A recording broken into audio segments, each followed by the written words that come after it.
Yeah, it was odd having two directors. I mean, I think it was more odd in the beginning, but once I sort of understood their roles, I mean, James is the cinematographer, and Stephen, they both direct, but Stephen is more focused, I think, on the actors and performance and dealing with you one-on-one. James, and only because James is so busy with the cinematography, and it's a big visual effects film, so there was a lot of stuff for James to be focusing on. Well, it's always good. I mean, I remember when we did Memento, and I got the script of Memento, and I got Chris Nolan's film Following, and if you don't know a director's work and you're just reading a script, you don't really know what direction they're going to take the script in. But to see their other work, and this is not to suggest that every director makes the same film over and over again, but you can certainly see if somebody's capable. You can certainly see if someone's got a really artistic kind of viewpoint. You can certainly see if somebody is going to bring something to the screen that is original. And that's what I felt when I watched Pray Alone. And particularly, I think, knowing that these guys had sort of done the visual effects themselves in a kind of a, without sounding negative, they'd done it in a cheap way, but it looked very, very expensive. They did some incredible visual effects in their short film. I was just blown away by it. I was quite stunned, really. I sort of watched it again a couple of times, just to sort of see how they did things. So that was a real catch for me, once I was able to see what they were capable of doing visually, as well as the conversations I was having with them, as well as the script, and knowing that Luke was overseeing the whole thing, it really just felt like a definite yes. Don't get me wrong, it's a dream vacation. I mean, I load up, I go into space, I get inside the maximum security nut house, save the president's daughter if she's not dead already, get past all the psychos who've just woken up. I'm thrilled that you would think of me. It was an interesting process working through rehearsals, and because I was able to, inject my own humorous lines at times, and there were things that Luke wanted sometimes that, when we were shooting it, it didn't seem as funny with me saying as it was on the page, and so we adjusted a little or whatever, So it was important to maintain the humour. And I one of the things that we talked about from the beginning, and Stephen and James were both very keen to make sure was clear in the film, was that you've got this guy who, I worked out, so I tried to achieve this, looked like a typical action hero, so quite buffed and tough and this, that and the other. And yet, he talks about sort of being too old to be doing this stuff now, and that he hates heights and he's kind of scared of this. And to find the humour or the humanity, I suppose, in, this guy in these really difficult situations. Are you always this obnoxious?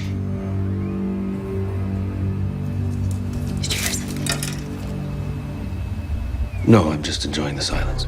Physically, it was really challenging. I'm not a young chap anymore, so, falling off a 7-foot platform and landing on your side hurts a bit more in your 40s than when you're in your 20s.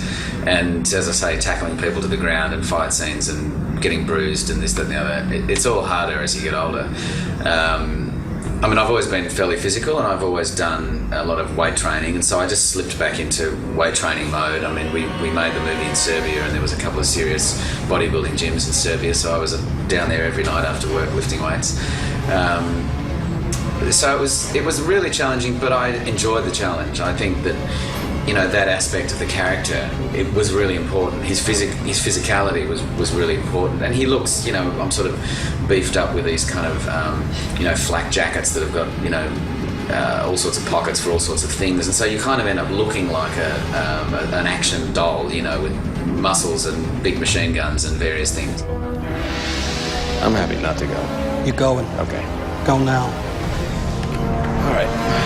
I suppose I enjoy the physicality of fight stuff. The tricky thing about doing any fight scene is the other person that you're working with. It's whether they're capable or not, and usually it's stunt guys, so usually most of the time they're very capable, in fact more capable than I am. But we rehearsed and choreographed certain fights. There's one fight at the beginning that we see in the motel room where we're sort of throwing each other around, throw each other into a bathroom, and I pick up a toilet seat and whack yarn across the head with it, and we're wrestling and glass is breaking, and it was really important to choreograph that very, very specifically, so that there's this beat, there's that beat. He ends up throwing me over his shoulder into a bath, and I whack him in the head with a water hose, etc. So It was a lot of fun. It was done in a studio, but it's tricky stuff. You don't want to make a mistake. Green screen's interesting, you know. I mean, every actor has to experience it at some point or other, and I've done a bit of it. I mean, I remember Time Machine. I sat in a big green room for a month and just kind of looked at pink tennis balls around the room and pretended that I was looking at a building. And so, you know, on some level, it's not that difficult because you just rely on your imagination. The thing that does become difficult is that you get a bit of a headache because there's this luminous green, bright green light in your eyes all day long. So you just have to wander outside occasionally and just decompress. In fact, everyone, Vincent Regan, and obviously, yeah, Peter Stormare, who's somebody we've all watched now for many, many years, and you know, it was a great thrill to finally get to work with him. And he's got a very unusual quality about him, and I think the sort of the antagonistic side of our relationship, you know, the way he antagonises me and the way that I kind of try to antagonise him by not giving anything.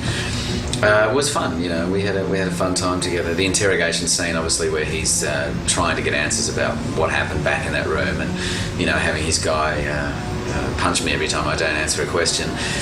You know, it was good sort of action film stuff to do, I think. And Peter, I think he's a lovely, unusual guy.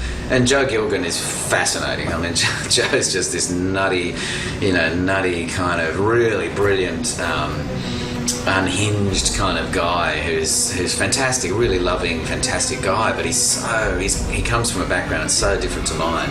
You know, this gypsy background in the Midlands in the UK. So he had fascinating stories to tell, and he was so brilliantly cast as this character because he's just a nutter in the film, you know, and he does it so well. So it was fascinating working with him. Well, Maggie was fantastic. She's such a lovely girl, and she's pretty smart. I felt a little intimidated by her, to be honest, in the beginning. She knows a lot of words that I've never even heard of. So that was interesting. But she and I, you know, there was a lot of elements in the script, just a lot of dynamics between us that we needed to really map out more so than were actually in the script. And so we bonded pretty well and pretty quickly over that initial phase, you know, on the same page, and that we really understood each other. And so you naturally connect with somebody when you have to do that, and you do that anyway on some level. Even if you understand what's going on, you've just got to make sure that you both understand the same thing. You know, Maggie and I had a great laugh together, and the boys, you know, Stephen and James. And it was a really lovely crew, you know, and because we were all in Serbia together, and we had the local Serbian people who I think were really excited to have this, you know, big movie being made there. We actually had a really mixed bag of crew because we had Serbian crew. We obviously had French heads of department, being Luke's company. The two directors were Irish, so they brought their Irish camera team with them. They had Maggie, an American, myself, Australian, English actors. So there was a real melting pot of cultures sort of thrown into this, you know, strange and unusual country.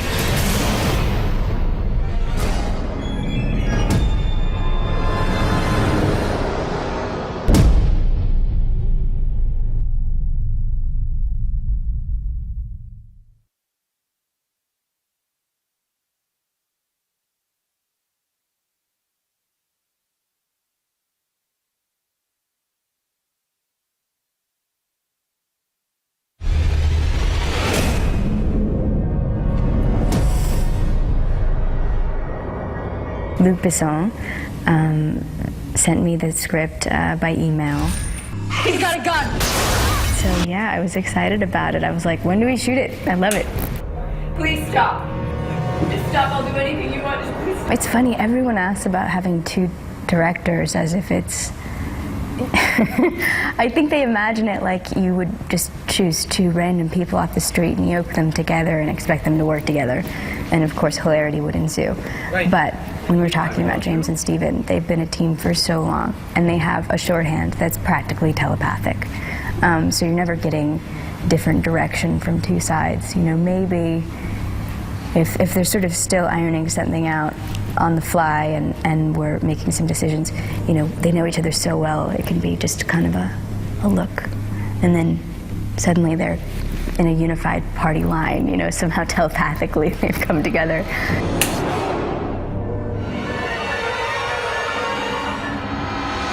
Gosh, Emily Warnock is the president's daughter. She's been raised in a fairly sheltered, regimented sort of vacuum in a way. She can't really do anything by the book, and she's following a man, for lack of better options, that really, from his attitude, might just as well be one of the escaped psychotic criminals, perhaps, but he seems to be the best bet. He has a lot of nifty gadgets, so that bodes well. Snow is it's a little bit of an anti-hero. I don't think he has an earnest bone in his body. What? He's very snide and snarky and irreverent, insincere, ironic, caustic, acerbic, sarcastic. I like him. Guy Pearce, he's hardly recognizable in this. It's crazy. I think people are used to seeing him in these really cerebral roles, and he's incredible. And then lurking in his past is also, he was a bodybuilding champion when he was quite young. So he knows his way around a stunt. And he really does look like a G.I. Joe in the movie. It's crazy. Yeah, it's great to see an action film that doesn't take itself too seriously. It's funny the whole way through, and it was so much fun to shoot. You know, it was fun to show up to work and have these great one-liners and blow some things up occasionally, you know. Oh, you don't have to do that. A simple thank you is enough. Joseph Gilgan, who plays Heidel, is he's such a teddy bear. And normally, you know, it's not that all actors that play villains are horrible people, but Joe is especially just sweet as can be. And so there'd be all these scenes where he was, you know, trying to rape me again. And so we had this harness hooked up so it looked like he was dragging me by my hair. And, you know, he'd get so, as soon as the yell cut, he'd be like, oh, Maggie, I'm so sorry. I felt some of your real hair was in there, and did I hurt you, and are you okay? And it's like, no, it's cool, it's cool. I got it, it's fine. So we created this whole world. It was really incredible, like the first tour of the spaceship when we got there, and then seeing what they've done since. It's really amazing. And the green screen was a playground, absolutely. I mean, it had its downsides. They were pretty heavy suits that you had to be drilled into. It was a process, and you really wanted to make sure you didn't drink too much water during that process. There were no breaks. Yes, we have a phrase in the States, nut up or shut up, which is pretty much what happens here.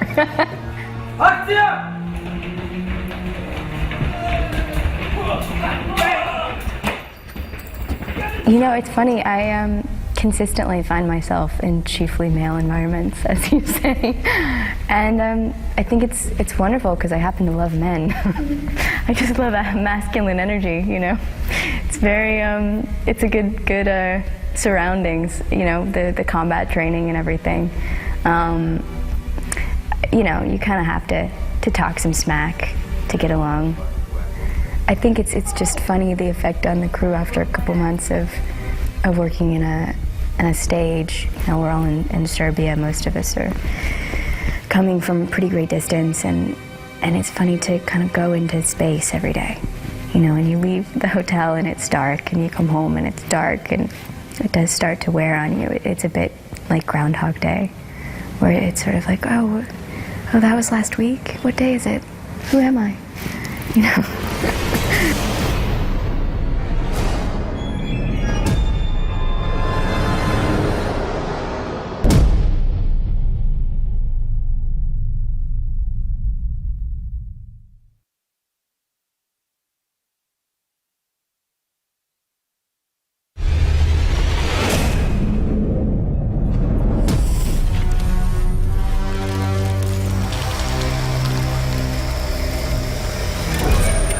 Do you know, it's bizarre seeing myself in that way because it's so different to who I am. I mean, I'm I'm saying that I am a bit of a lunatic, aren't I? But not in that way. Like, I'm not certainly not a sexual predator. Christ, I'm the opposite. It's a shame, really. Chance would be a fine thing. But yeah, and it was difficult to do as well. And I was just saying before, while we were having coffee and being media types, and I was just saying to you, you actually bring a bit of the character home with you sometimes. And physically, the way I looked, you know, often we'd get in late to the hotel, and there'd still be scars left on, or tattoos, and obviously my head was shaven. Robert Carlyle's performance in bollocks, Trainspotting. I'll never forget Begbie. What a colossal lunatic, and really unpredictable. Just thrived off violence and anarchy and a complete sociopath, you know. And yeah, so I reckon slightly. I don't know whether you could compare, just physically, I don't know whether you could compare him to anyone really. Easy! Would say James probably leans, although does have creative input all the time, I think he leans more toward the technical, whereas Stephen is about the drama and really gets into it, you know. It's that there's a moment where you know, and she goes, oh! And then she looks down because she hasn't looked back. And after when you get your hand yeah. Right, I'll tell you right now, Maggie Grace, the fittest bird in the world, is nothing like you think she's going to be. Like, I was frightened to death. Action! Back!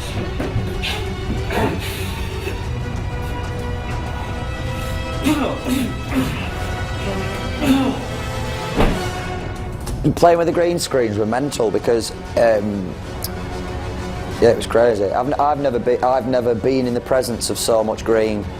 It's overwhelming, isn't it? It's over, yeah. It's like your eyes are completely, and I've got ADHD. It's completely overwhelming.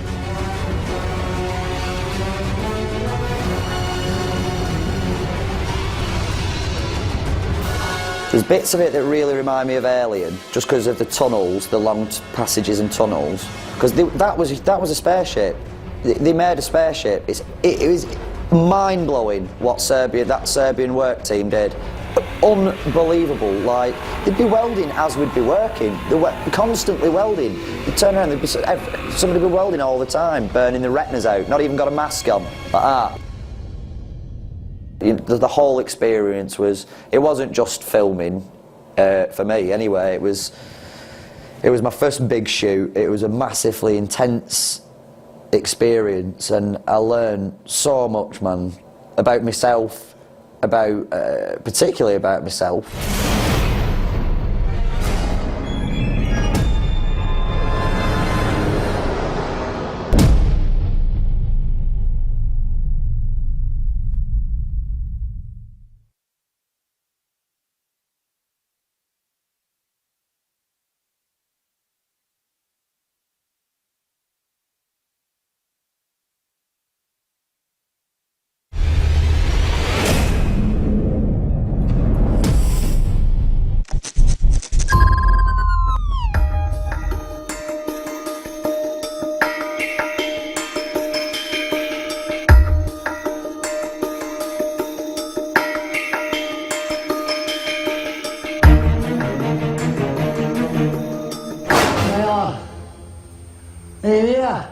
Everybody ready?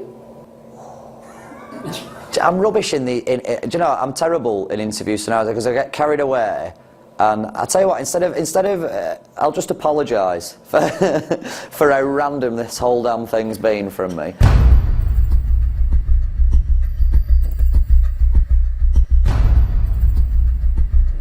By the way, sorry.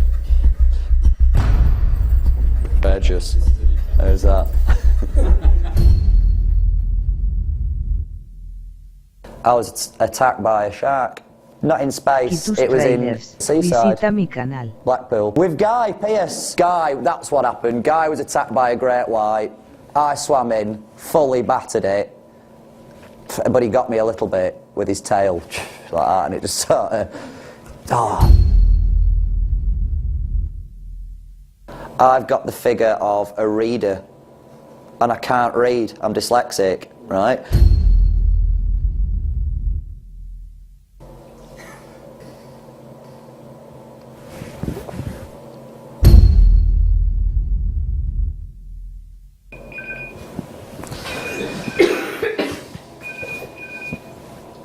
Hang on. Just a minute. Hello? No.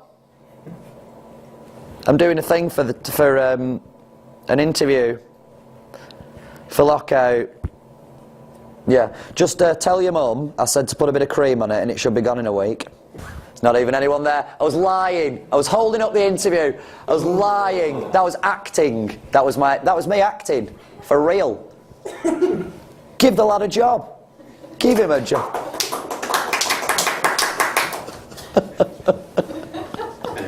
The best chat on a telephone conversation goes to the asshole at the back. Joseph Gilgan. Hillary Clinton was in the hotel. Hillary Clinton. Chilling with, in the bar, we were in the bar, can you believe it? And if you're listening, Hillary, it isn't funny, right? And I want them back. They're not yours. They're not your trousers. They're not even going to fit around your waist. I'm a 30 waist. There is no way they're going to fit you. I want them back. Let me just keep it away from the... Are we all right with the sound? Yeah. What about now? Right, so... basically, this isn't all... Sorry.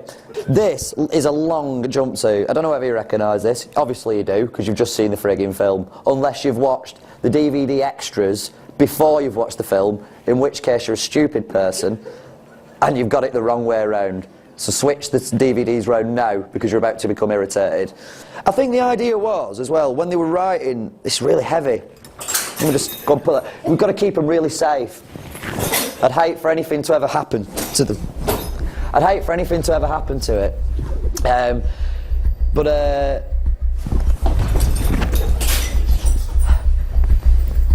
Well, Stephen went, I want you on the interview to be very cool and very calm, right? I don't want any of this. I don't want any of this business going on. That's all I've done. Hello!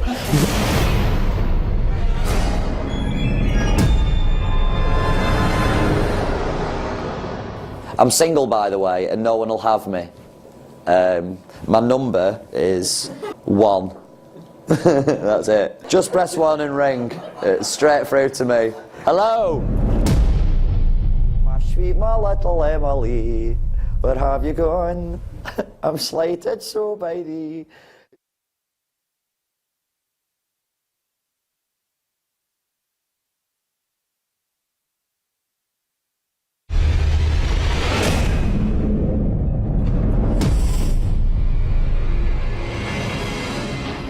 I've also been quite a fan of Luke's films, his early films, Leon, Subway, and Big Blue, and there is a few sequences in Pray Alone, in the short film, that are similar to Leon. So I don't know if he liked the story of the short film, the idea, or whether he liked the fact that we had shot it and written it and pieced it all together, did the VFX and did everything.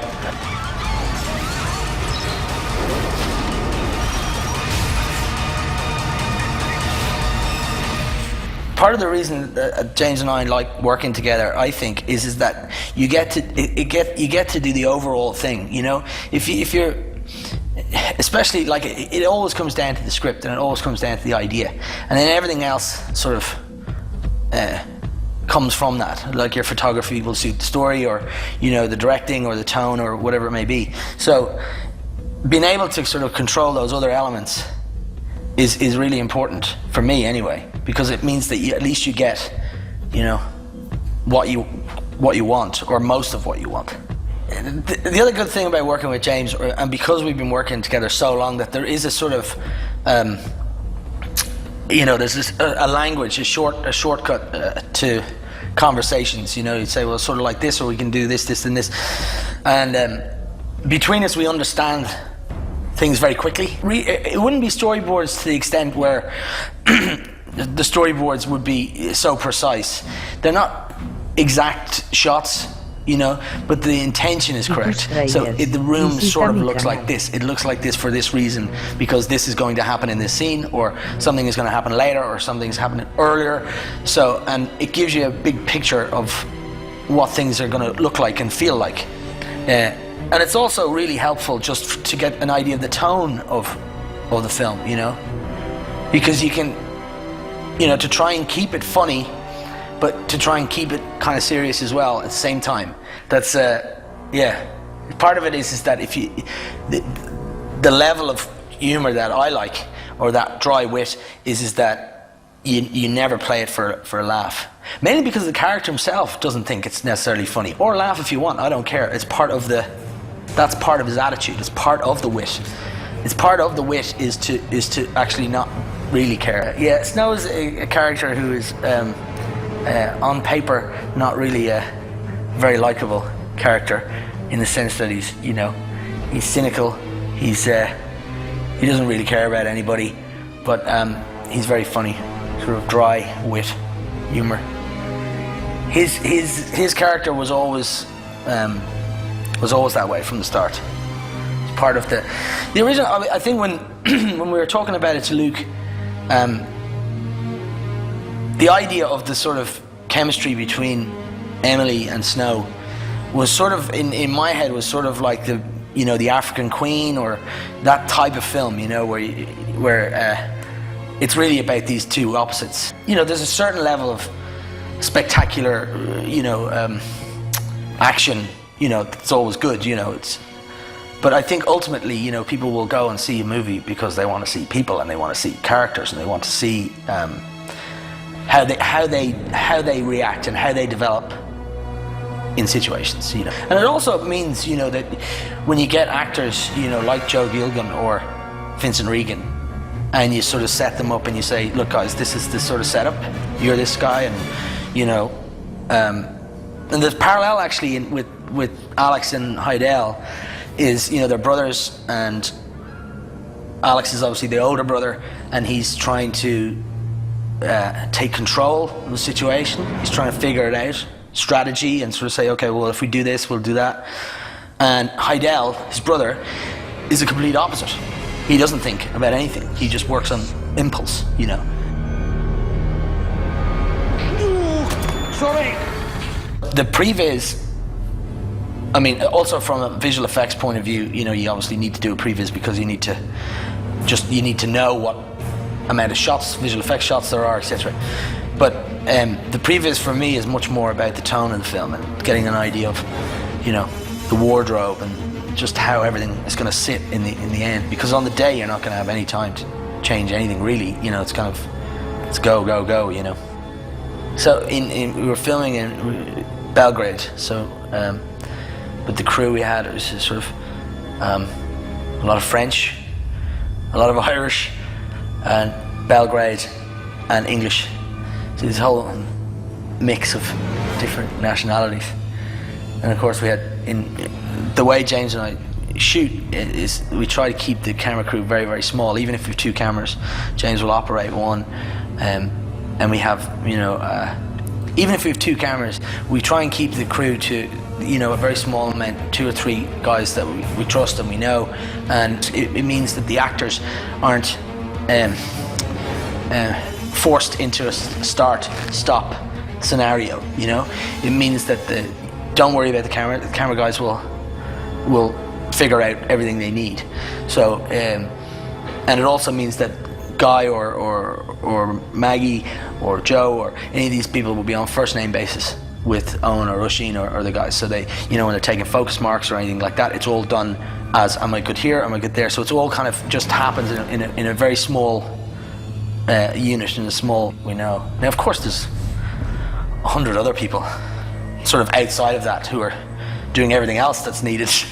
But when we're shooting, we try to keep it very small, or you know, just a few people. Voici donc la scène du torsion field, on pourrait traduire ça par champ de turbine magnétique en français, qui est un des nombreux obstacles que Snow doit franchir pour aller sauver la jolie Emily. Cette séquence, c'est un peu le cirque du soleil mélangé avec Indiana Jones qui marche dans le vide à la fin des Aventuriers de l'Arche perdue.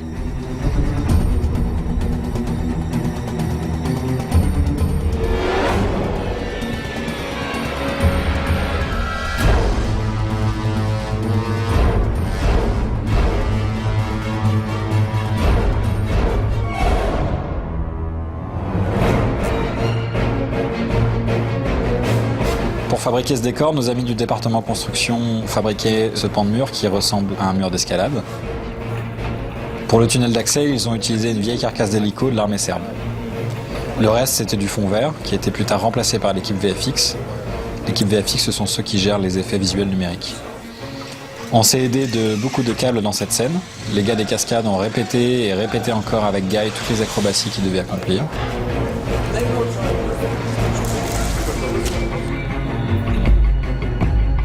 Pour épargner un peu les acteurs d'une part et puis pour limiter le nombre de plans à fabriquer par l'équipe VFX d'autre part, on essaie d'anticiper un maximum le nombre et la nature des plans qu'on va devoir tourner en fabriquant au préalable ce qu'on appelle un animatic. C'est une sorte de storyboard animé, de storyboard amélioré.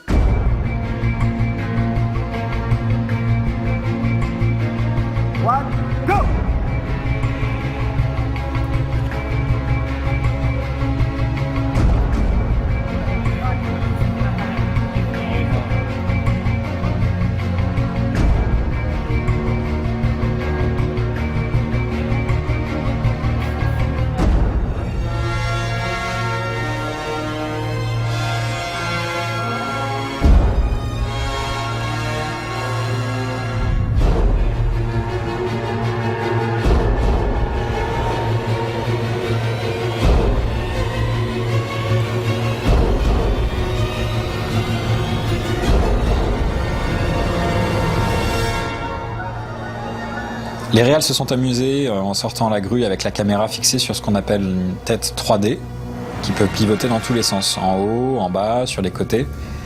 Ça permet de faire de beaux plans très élaborés et fluides, comme celui du début où on voit Snow qui sort du tunnel et qui regarde dans l'abîme. Un peu comme avec un steadicam, sauf qu'on est à 10 mètres du sol.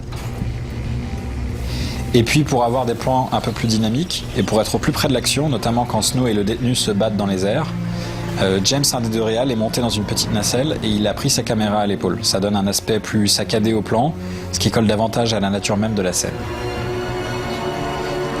Il faut quand même préciser que Guy a tourné toute la séquence sans utiliser de doublure.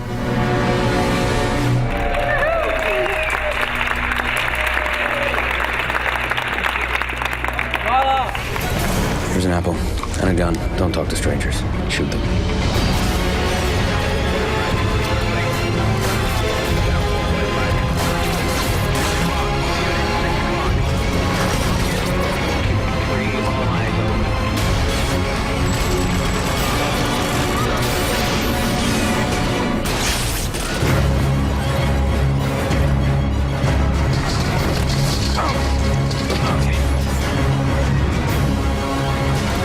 Got this guy who, you know, I worked out, so I tried to achieve this, looked like a typical action hero, so quite buffed and tough and this, that and the other. It's okay, it's only cosmetic. And to find the humour or the humanity, I suppose, in, you know, this guy in these really difficult situations. You know, really just rolling his eyes every time he finds himself having to jump off another building or having to sort of tackle some, you know, big monstrous guy to the ground or whatever it happens to be.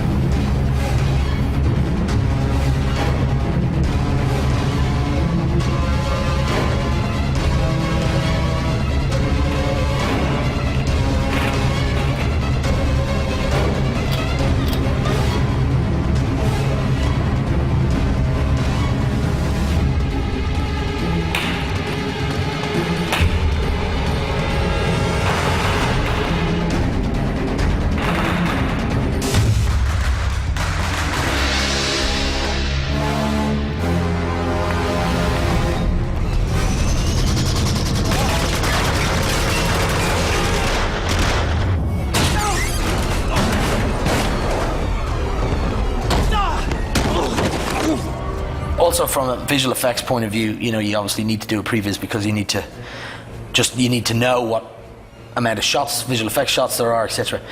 But the previs for me is much more about the tone of the film and getting an idea of, you know, the wardrobe and just how everything is going to sit in the end. Because on the day you're not going to have any time to change anything really. It's go, go, go.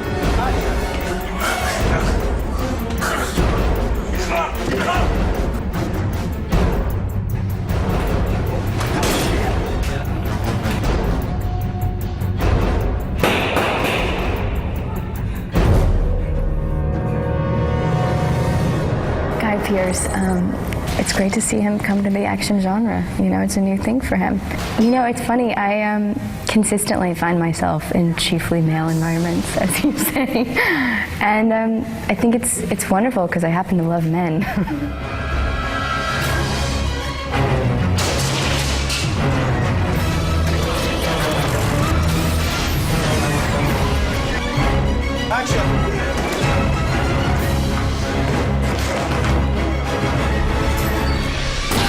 There was a lot of physical preparation went into it. You want to test me? Sit down. I'll test you. An amazing experience, really, really incredible. Just being strung up, being able to swing around. We had brilliant stuntmen from working all the wires and things from France.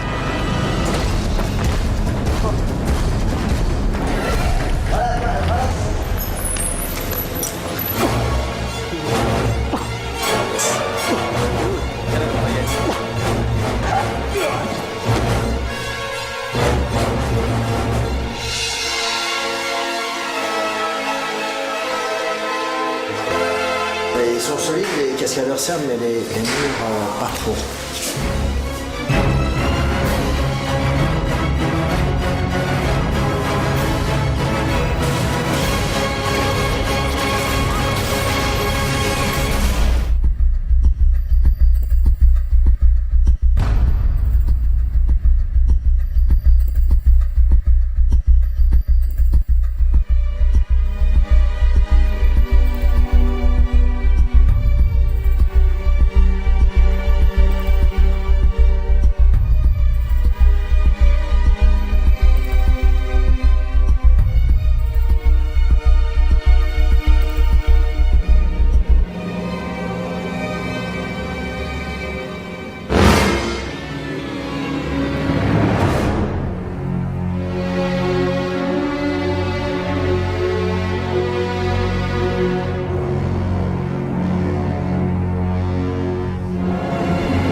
aquí tus trailers, visita mi canal.